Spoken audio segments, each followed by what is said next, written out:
മംഗലാപുരത്ത് കർണാടകയിൽ അർജുൻ എന്ന് പറയുന്ന ഒരു ചെറുപ്പക്കാരന്റെ സംഭവം നിങ്ങൾ വായിച്ചവരാ, പഠിച്ചവരാ? അർജുൻ എന്ന് പറയുന്ന ഒരു ചെറുപ്പക്കാരൻ ഒരു ലോഡ് വണ്ടിയും ഒരു വണ്ടിക്കകത്ത് ഒരു ലോഡ് തടിയുമായി പോകുമ്പോ ഒന്ന് വണ്ടി നിർത്തിയതാണ്. ആ ചെറുപ്പക്കാരൻ വണ്ടിക്കകത്ത് കിടന്നുറങ്ങുന്ന സമയത്താണ് എന്റെ പ്രിയപ്പെട്ടവരെ ഒരു മല ഇടിഞ്ഞ് മുകളിലേക്ക് വീണത്. ഇന്ന് അർജുൻ എന്ന് പറയുന്ന ഒരു ചെറുപ്പക്കാരൻ, സത്യം പറഞ്ഞാൽ ഇത്രത്തോളം ആ ചെറുപ്പക്കാരൻ ജീവിച്ചിരുന്നപ്പോ ആ ചെറുപ്പക്കാരനെ കുറിച്ച് ഇന്ന് എത്രത്തോളം ചർച്ച ചെയ്യപ്പെടുന്നു എന്ന് മനസ്സിലാക്കിയാൽ, ഈ വെള്ളിയാഴ്ച ദിവസം എന്റെ അടുക്കൽ എത്രയോ ആൾക്കാർ പറഞ്ഞു, ഉസ്താദ് ഇന്നത്തെ ജുമാക്ക് ദുആ ചെയ്യുമ്പോ അർജുനന് വേണ്ടി ദുആ ചെയ്യണേ.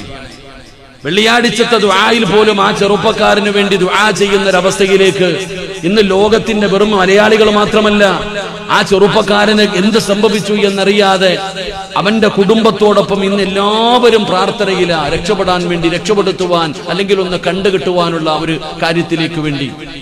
എന്റെ അർജുൻ എന്ന് പറയുന്ന സഹോദരൻ ഇന്ന് 12-13 ദിവസമായി ഇതുവരെ എന്ത് സംഭവിച്ചെന്നറിയില്ല. ആ സഹോദരന്റെ കുടുംബം വല്ലാത്ത വേദനയില, വല്ലാത്ത സങ്കടത്തില. അല്ലാഹു സുബ്ഹാനഹു വ തആല ആ കുടുംബത്തിന് അല്ലാഹു സമാധാനം കൊടുത്ത് അനുഗ്രഹിക്കുമാറാകട്ടെ. അല്ലാഹു അവർക്ക് സമാധാനം കൊടുത്ത് അനുഗ്രഹിക്കുമാറാകട്ടെ. ആ സഹോദരൻ, പടച്ചവനെ നീ ആ സഹോദരനെ കണ്ടെത്താനുള്ള വഴികൾ നീ തുറന്നു കൊടുക്കണേ തമ്പുരാനെ.